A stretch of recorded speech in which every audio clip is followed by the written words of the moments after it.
Hello everybody, welcome back to the channel. Steel here for Steel Energy. As always, please make sure to subscribe down below to keep up with our new content. Now in today's video, we're gonna do something a little bit different. Kind of wanted to have more of a discussion, more than anything, on a particular topic and that we've seen talked about a lot recently in the Pokemon community.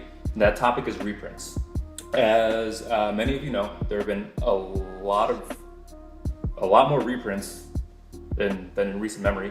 This year, 2022, what we're seeing a lot is people expressing both frustration and also a lot of joy from reprints. It really does depend on your position in the hobby and what you're in the hobby for. At least that's my particular view on this.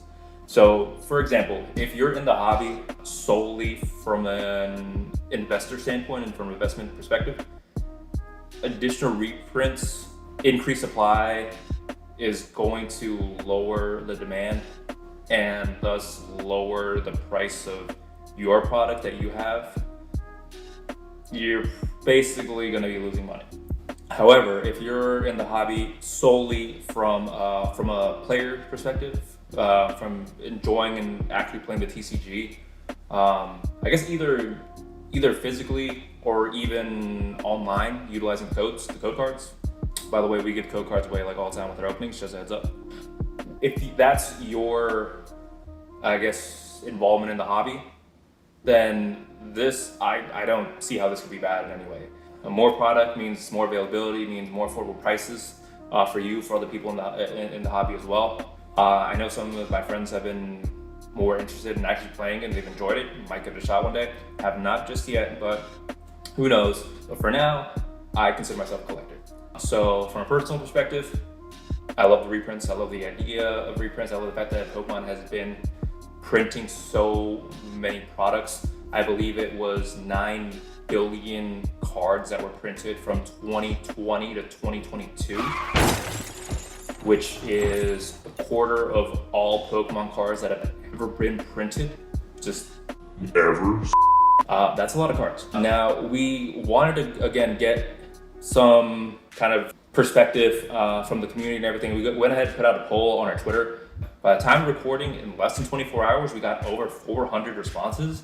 That's pretty cool. We haven't had that much engagement on a poll ever. So shout out to y'all, appreciate it. From that, we can probably gather that from at least the people that saw and responded to our poll, the majority are probably collectors and TCG players. Whereas there's definitely also a sizable portion of people that saw the survey replied that are in the hobby more from an investment standpoint.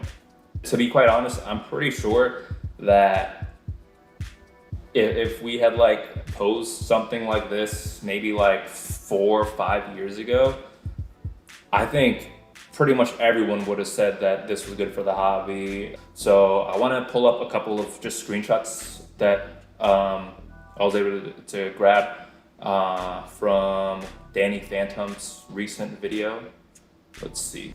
All right, so our first screenshot here from Danny Phantump. Shout out Danny Phantump, cannot say it enough. Appreciate the shout out in the video the other day. You're awesome.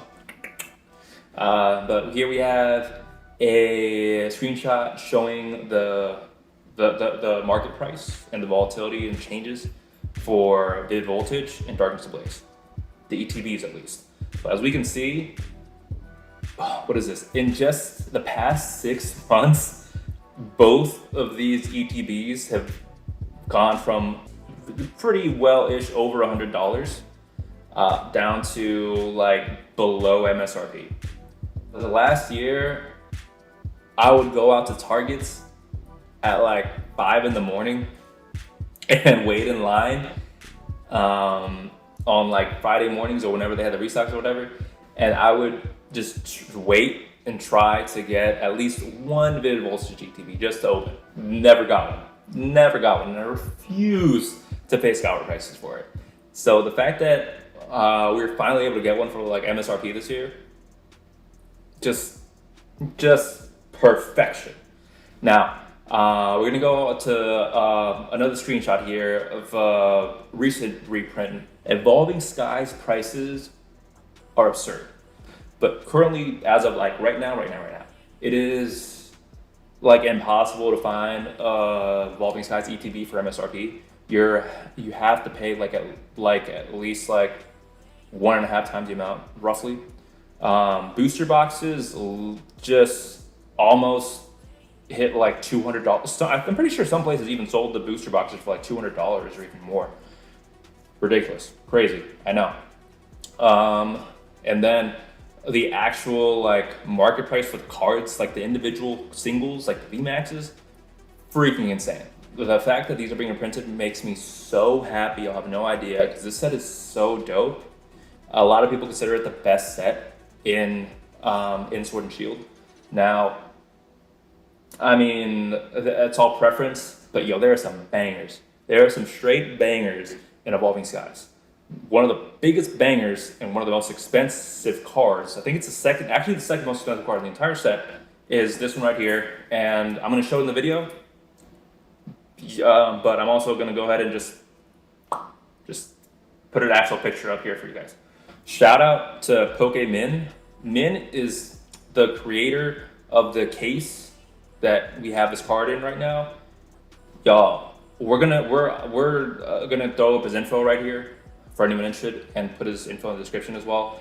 If anyone's interested in getting some super incredible dope cases for some of your cards, Min has custom cases made for a good chunk of Evolving Skies all art cards, as well as some Brilliant Stars and some other cards.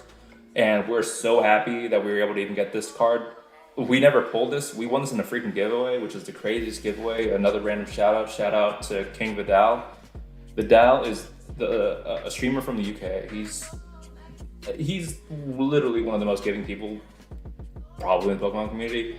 The fact that this is being reprinted, there's going to be more of these in the market, is going to make the value of this go down. So it's not going to be like over $200 probably anymore, or for much longer, which is awesome. A card like this, I personally think that a card like this should probably cost somewhere in like the 120 to 140 range at most, maybe even like 110 to 130 ish. But that's just me, which is still expensive, but it's much more attainable than dropping like over $200 for one card.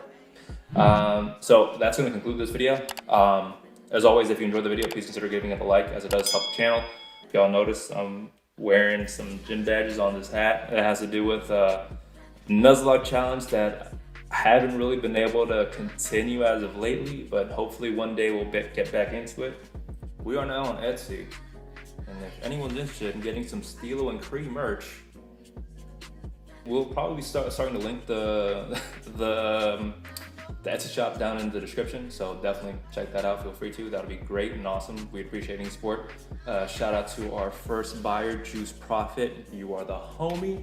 Appreciate you. Comment down below your thoughts. I'd love to hear, some feedback from other people. Like, do you agree? Do you disagree that reprints are good for the hobby? Like, overarchingly good for the hobby. I love to hear your thoughts and why. Again, hope everybody's staying safe, and catch y'all next time.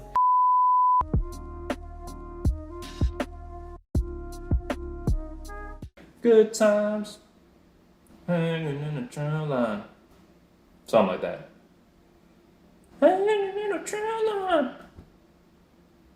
Hanging in a trail line. Hanging in a trail line. Something like that. And then Bad Bunny just being like, I don't know. Bad Bunny,